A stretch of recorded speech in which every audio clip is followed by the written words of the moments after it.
If you've ever had this feeling that something was terribly wrong with the world that we live in, but you couldn't figure out just what it was, then you've come to the right place. Secret societies, mystery religions, and the Illuminati have been controlling our reality since the beginning of time. But not anymore, because there is an awakening happening, and you are about to become a part of it. Wake up, because this is a call for an uprising. This is a call for an uprising. Welcome to today's show.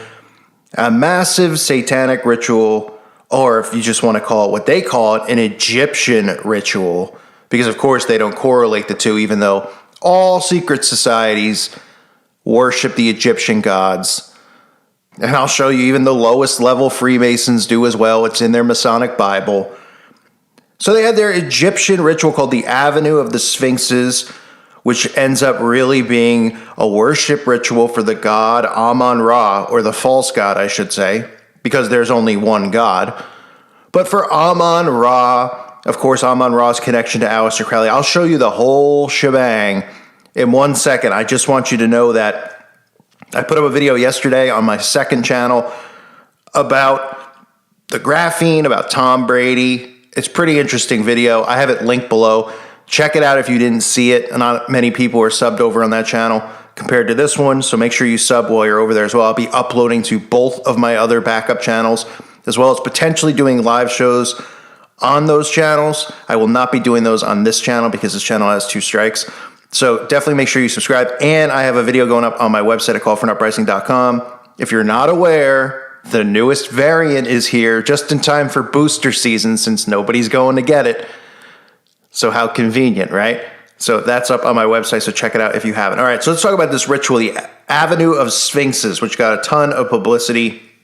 Of course, taking place in front of all the Egyptian hieroglyphics, and of course, the obelisk right there for everyone to see, ball shaft. They're all, I mean, you know, you got one in front of the Vatican, you got it in front of the White House, Washington Monument, you know, same thing, right?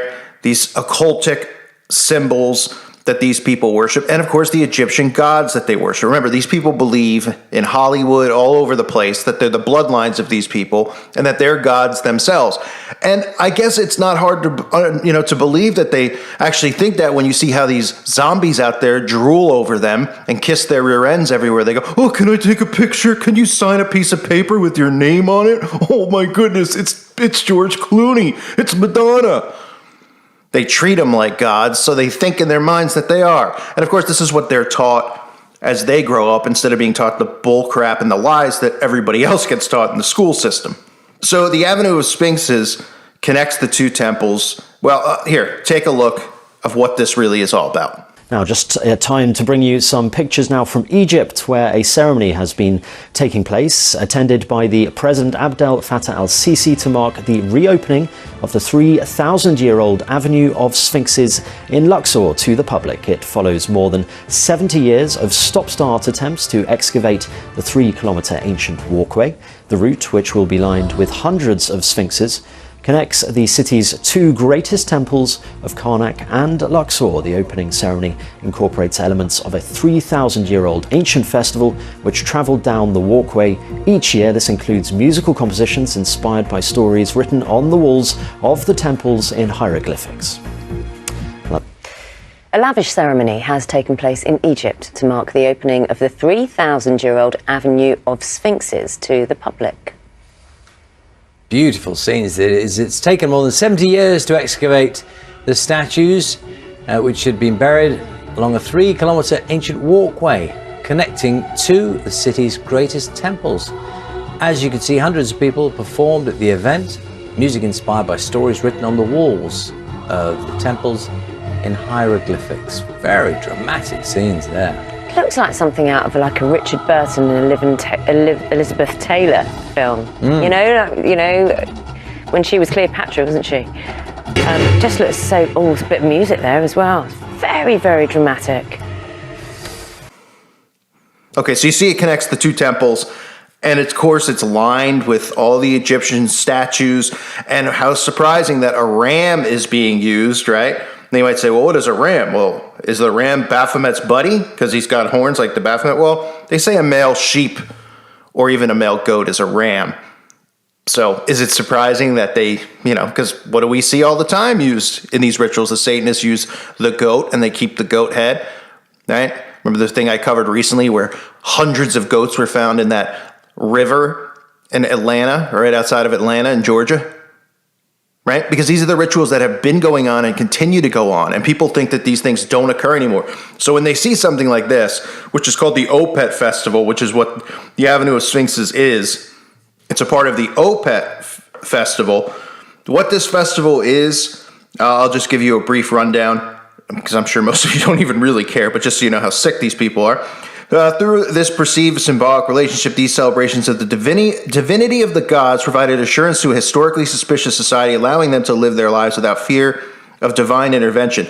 The Opet Festival reestablished essential communication between the gods and Egyptian society through the rebirth ceremony of the temple of Luxor's birth room, which initiated the pharaoh as an intermediary for the gods by being reborn as the son Amun-Ra, the rebirth of the sun god. The rebirth promoted the fertility of the pharaoh, ensuring the right to rule was divine and consolidating their lineage. His stuff all sound familiar? The Opet, and if it doesn't, think about it, okay? With the lineages that we know about, with all of these presidents, politicians, celebrities related to each other, right? I mean, right? These are like a ritual like this. The Opet Festival never stopped. These festivals and rituals never stopped occurring. Now, as we're heading towards very close to the end, these things are happening in public again. They're just reopening these things, redoing these things. Sure, they might say, well, it took us 70 years to rebuild the Avenue of the Sphinxes, so now it's back. They were still performing these types of rituals. These are the types of things that they do underground and have been doing underground. And they're not going to tell you, because even these articles say, well, the stuff that happens are still a mystery. There's got to be some mystery still behind it, mystery religions. That's because they're not going to tell you that there was human sacrifice or any of that stuff done. But of course there was. Of course there was. So Amun-Ra, you might say, Amun-Ra, the sun? Oh, who else worshipped Amun-Ra? Aleister Crowley worshipped Amun-Ra and taught it in his teachings. You can even hear some of his, I won't play it for you because I'm not going to do that to you. But in some of the teachings that he does on audio file, he summons Amun-Ra. And some believe that was who he summoned. Look, we know he summoned Lam. He summons all these demons and deities. Okay, so what these people do, these Satanists, they go back to the ancient mystery religions, ancient Egypt, Babylon. Okay, this stuff has continued on since then. It has never gone away. This is satanic worship. This is what it is. Right? People go, well, what does Satan have to do with Amun-Ra? And well, let's start here. Let's start with mystery, the secret societies that we know of, right? The most common, Freemasonry. Let's take a look at the Freemasonic Bible. So people hear that, like, oh, the Masonic Bible. So it's just like a King James or something? It's just, it says Masonic because it belongs to the Masonic Lodge? Yeah, no. It has their own teachings in there about the craft, learning the craft. And of course, it teaches all the followers in the Masonic lodges, and this is the Oxford version, it teaches them all about the Egyptian gods and to worship them, including Amun-Ra. I have the King James Bible, so there are some notable differences between this and that, and we'll get to that. There's the Freemason insignia on the front.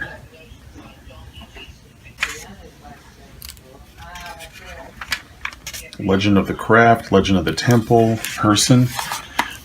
But they do feature Egyptian gods and goddesses, which is kind of interesting because we're not taught that these gods exist, but they clearly have them shown here. So again, I didn't go and read the Bible. I only have this for a short few days.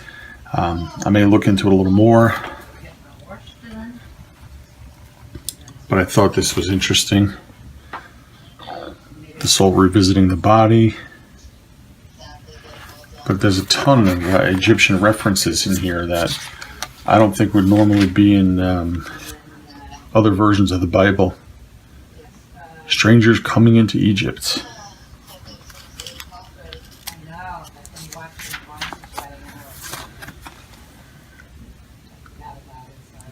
Egyptian brickmakers.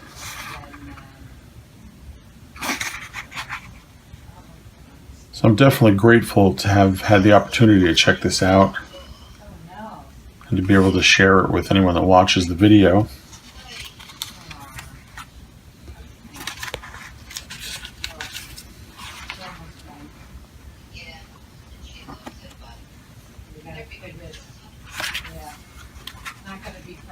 Different plates. I don't know exactly what these are supposed to be.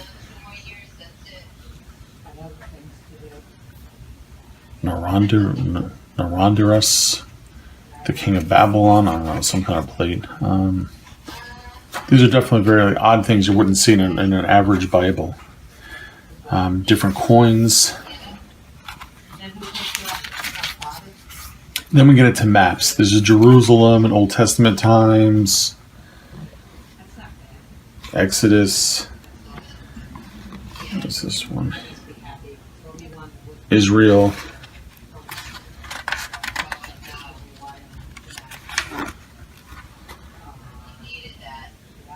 The United Monarchy.